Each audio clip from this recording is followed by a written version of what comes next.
Oh boy, I sure hope nothing bad happens. And that's how we got here. So, why is there two Grunkies? One of them isn't Grunky. Hey, not cool, man. Both of them are named Grunky in their respective uniform. Calamity. You know what? No, I am done. I am not going to pretend that that's cool. Die. That's better. Oh my god, you killed him!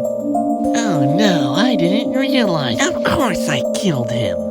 Worry not, for I am not dead. I wish you were. Well, I might not die anytime soon, but the Night Guard might.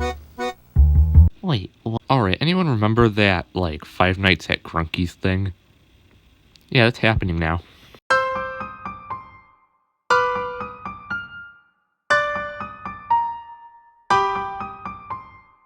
Well, alright, it's been quite the wait, and with two bad memes, I'm finally back. Also, before we begin, I just want to apologize really quick, because I indeed am sick. So, it's gonna make a very minor difference. I really doubt you can even tell, but I'm just gonna apologize just in case. Because I don't want to make people mad. Grunky wants to kill you. Alright, but we can't really make a game off that, so let's do a little more planning. Alright, now, first of all, we need a theme. So let's say something like, oh, I don't know, like a place that Grunkies hang out or something? I don't know, I can't think of any other way to make this work, so just roll with it. Now, I could just call this Grunky Pizzeria, boom, we have a scene. But, that's been done like 6 million times, so, let's try to do something a little more original. Instead, we're gonna call it the Grunky Sanctuary. Which means, yes, I cannot say the abbreviation of this game's name. I don't need to tell you, but... I'm gonna say it. Don't you dare. Calamity, please, no! What are they gonna do, Vanagon? Fun now! Well, before Calamity ruined everything, let's talk about the characters.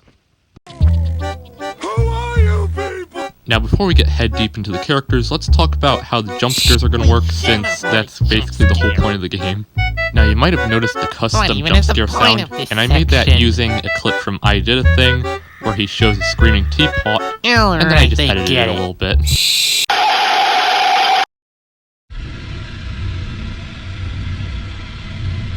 Alright, before we talk about Calamity specifically, we're going to discuss how her AI works, since a lot of the characters are going to use a very similar system. By the way, you.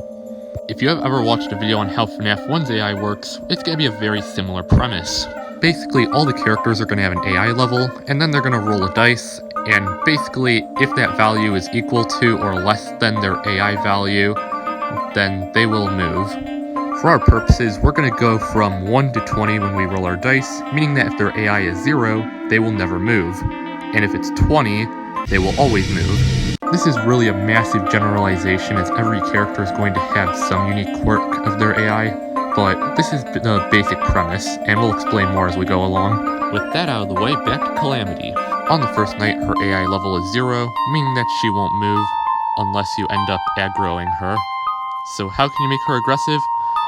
Well, there's actually multiple methods, basically one of which is to just make other Grunkies happy, but you can also spam this call to room button, which will basically just aggravate her, as most annoying sounds do, which I can't really blame her. For future reference, remember that AI level equals base plus aggression. Furthermore, Calamity is the easiest to build aggression on, and her max aggression is higher than any other character, going up to 10.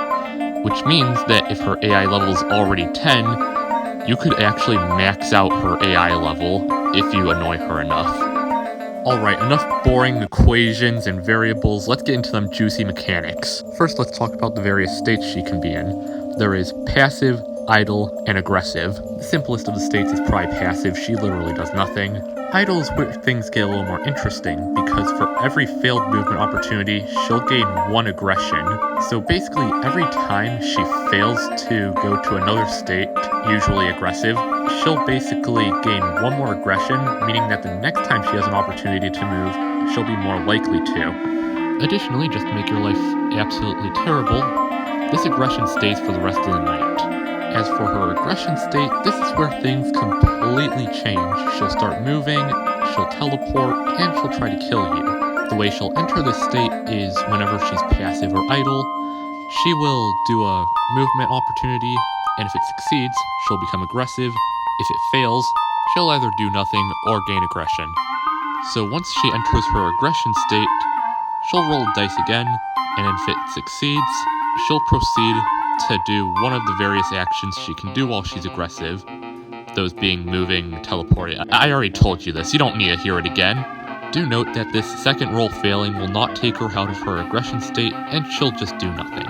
Now, right, I lied, she actually does have a fourth state, but trust me, there's a reason we're talking about this one individually. Ladies and gentlemen, prepare because we're about to talk about her kill state. As the name suggests, this is when she can kill you. This state initiates the moment she manages to enter your office. And unlike some other characters, instead of just killing you instantly, she'll actually play a bit of a game. Basically, the entire premise of her kill state is that if you get an unlucky roll, you die. Flip down your camera, there's a 25% chance you die. Have her in your office with your camera down for more than 5 seconds, there's a 5% chance you die. Look down from your ceiling, you have a 50% chance to die. And yes, that will be relevant later. But likely, the most intimidating thing about her being in your office is that she can kill you during the win animation. And she has a 100% chance to do this.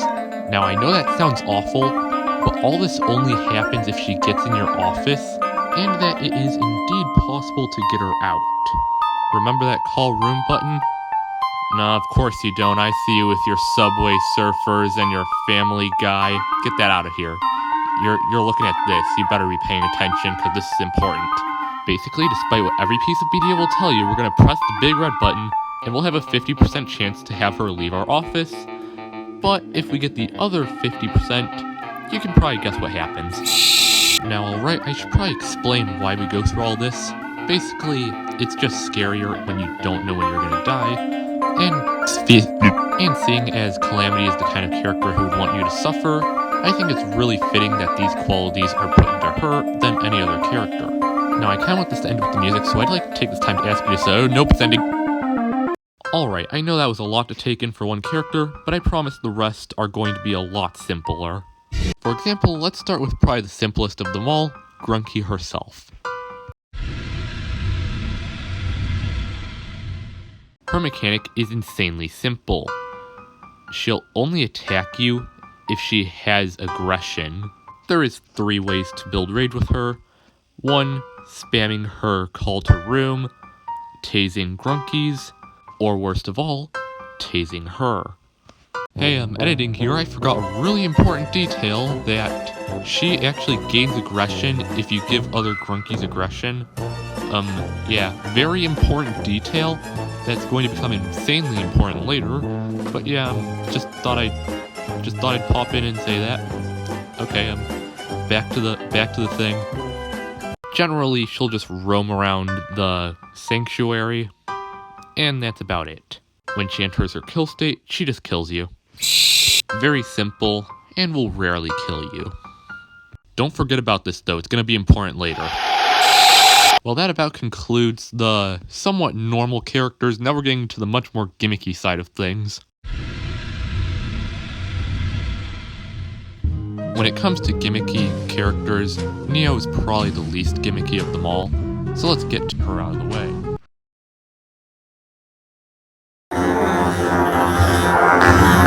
Alright, calling her the most simple is a bit dishonest. She's actually probably one of the most complicated, so we're gonna get her out of the way, just so that we can get to the more simple stuff later. Her roaming's pretty basic. She just gets a starting point, follows a path, and then gets to your office. This brings us to one of her main mechanics, where if the door is closed, she may attempt to break in. Now, don't worry, she has several if statements she has to get through before she'll actually try to break in. First off, here's a bit of a new mechanic, but if insane, attempt break-in. Basically, TLDR, if the Grunky gets too much aggression, they may go insane, but back to that later. Next, if the aggression stat is higher than 1, there's a chance that she'll try to break in. That's basically a movement opportunity, except it's purely aggression that determines if it's successful.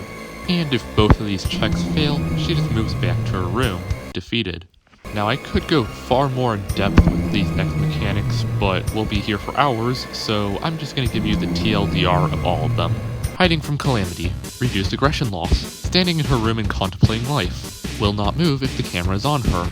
Alright, I know that was like 5 different mechanics in one grunky, but trust me, things are getting much simpler as we go ahead. But alright, enough with this cheery music, we're going back to the... Now the music you're listening to right now is the music that plays whenever a grunky goes insane.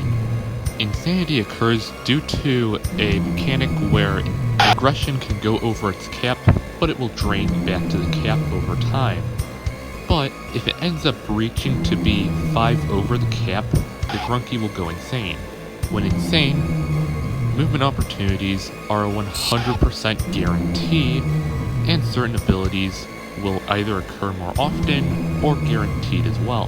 For example, Neo will always break down your door and enter your office, and she'll no longer be stalled by the cameras.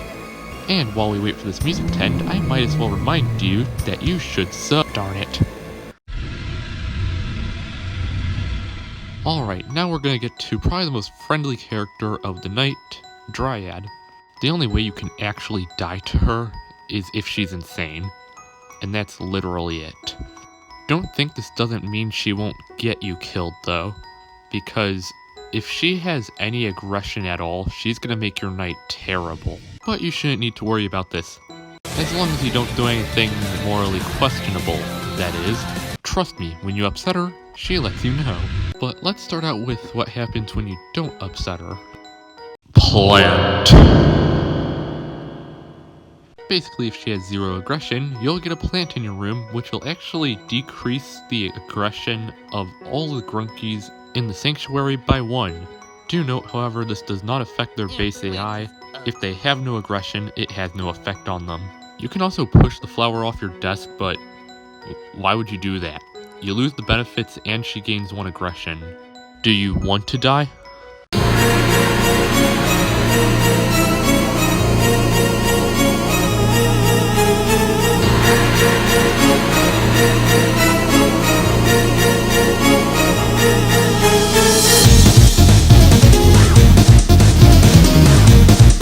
Honestly, I expected less. Anyways, let's talk mechanics. But first, let's make her a little mad. Now, something to note about Dryad is she has no set path, so she'll just go any way to get to your office. Do note, however, she is more biased towards going to the right side than the left side, just to make it so that you can somewhat predict where she's going. Though always make sure she's going on the right side and not the left side, or you could be in for a nasty surprise. And now it's time to unveil the surprise! You can no longer use your doors or lights. You're dead. Congratulations! Now, right, saying you're dead might be a bit of an exaggeration. The vines usually last about 30 seconds, and just clicking on them removes 5 seconds from the timer. And after a little bit, they'll break, and you'll be able to close your door again. Though if she's enraged, she can put the vines back if you don't close your door fast enough. So if she is indeed enraged, first of all, Why did you do that? Second, make sure you close the door. Uh-oh. Alright, as it would turn out, Neo and Dryad work together pretty well. So first of all, Neo breaks down your door, but you shock her so she goes away, but then Dryad comes in, she vines up your lights, your door is already destroyed so it doesn't matter, but this means you can't close the door, so if Dryad's enraged, you're just kinda screwed, because you can't use that light, so you can't know when you have to shock something. Oh, by the way, Grunky's probably really upset with you right now, so have fun with that. Originally I was going to give a drawn-out explanation for this, but I decided let's just get to the point. Enraged. Basically, if you were to tase one, the other would enrage, along with the one you just tased. So, Neo, Dryad, they're linked. Tase one, both of them enrage. There's not enough time, is there? Maybe next time. Alright, now we talk about probably the most deceptively simple character in your entire night. So basically, her entire mechanic revolves around a music box, similarly to the puppet from FNAF 2. Except when this one runs out, instead of her just immediately killing you, Sleepy will wake up and she'll begin roaming. Though she is more biased to go towards the left side, she is capable of going to the right side. I said she'll wake up. Give her a second. Hold on, let me take this music box and... There we go, rise and shine.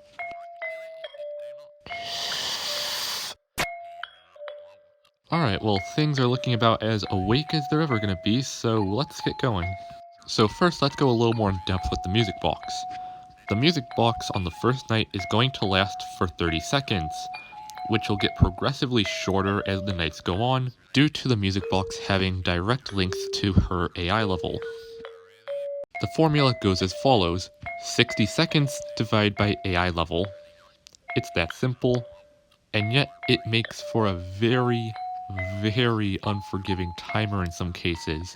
So at her maximum AI level, you only have 3 seconds of music box, which is insanely unforgiving, though the mechanics for when she's awake can kind of make up for that. Basically, if you have your cameras open at all, she'll never move. And it's not like Neo where it just stalls her. She straight up fails. Always. Even on level 20. The only exception is when she's insane. That sounds great, until you realize you have to deal with the other characters. Especially one that we're going to be talking about later. But onto her waking mechanics. Upon waking up, she'll enter her warning stage. The warning stage is basically where she'll still be in her room, but she's going to be awake. This phase works very similarly to Foxy, in that she'll enter multiple different states before eventually leaving her room. While she's in this state, in order to stop her from moving, you actually do have to be on her camera, but after she leaves the room, you just need to have the cameras. Hey, why are you playing Subway Surfers again? But put that away. How did you even install that on the camera system? Look, you made Sleepy sad. What's wrong with you? Now, this might sound like she'd be easy to deal with, but remember you're still doing a bit of a juggling act with the other characters, and that when she does get to your office, the results can be pretty catastrophic. But first, let's run through exactly what happens. First, you're gonna hear her humming her lullaby.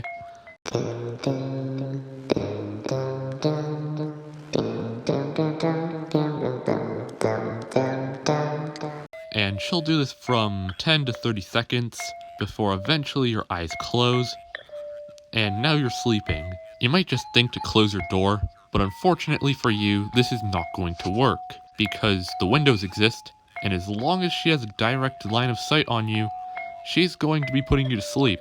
You'll be asleep for 5 to 10 seconds, and in this time, anyone can kill you. Additionally, if there just so happens to be a character who just so happens to become more aggressive when your cameras are open, they'll just so happen to become more aggressive, which just so happens to combo very well with Sleepy. Which, yes, this is foreshadowing, by the way. And yes, I've been foreshadowing this character since the very beginning. The only way to prevent this is to shock her.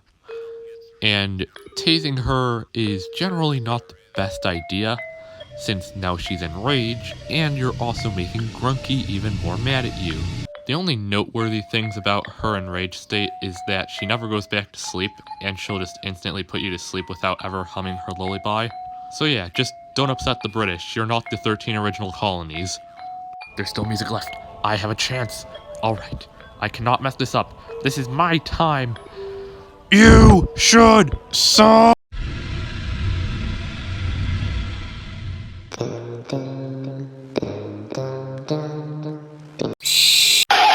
This is what I've been foreshadowing the whole time.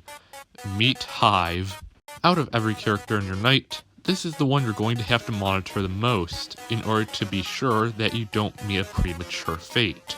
Basically, TLDR, don't watch her, you die. And quite as I previously stated, you have so many characters to deal with that it makes it really difficult to do this. It especially doesn't help that a certain character requires you to use the cameras, which causes Hive Grunky to become more aggressive. Basically, whenever you have your cameras open, she'll have a 100% chance to progress. Which means yes, we have another unstoppable duo. Now hold on, let me explain what progress means. Basically, she works very similarly to Nightmare Freddy from FNAF 4, where instead of moving from room to room, she just has a meter that goes up until eventually it reaches 100, in which she's able to kill you.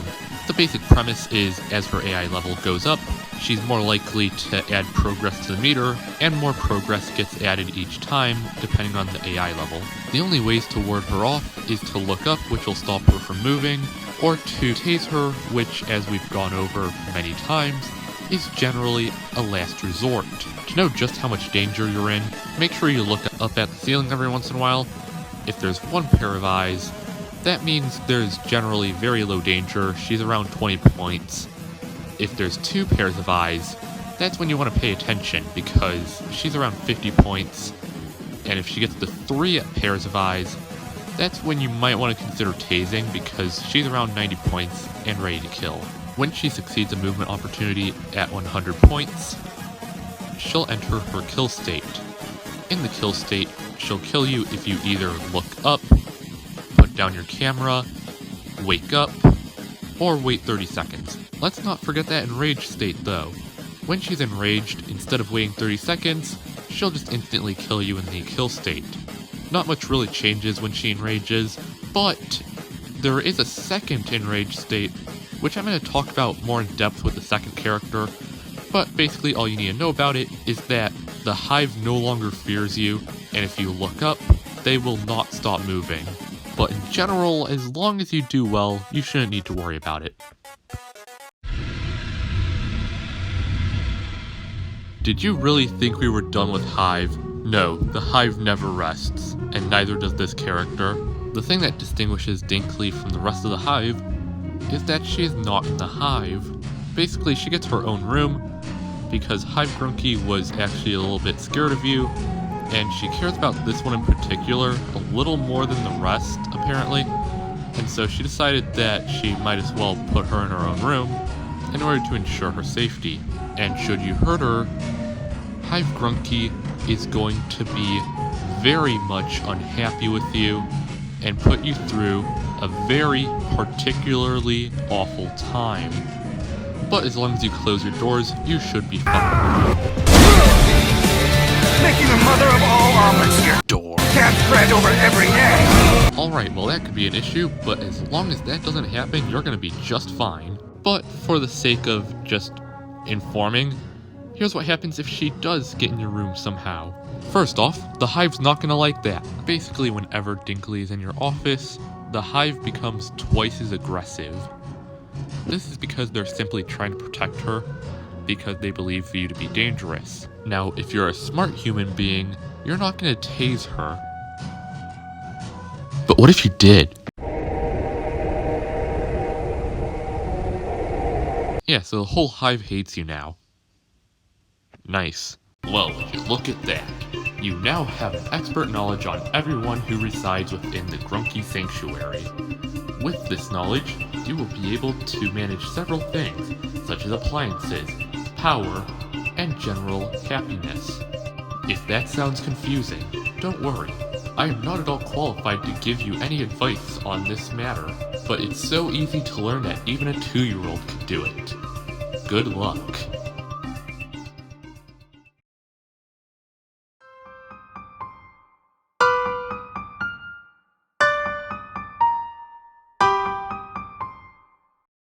Peekaboo.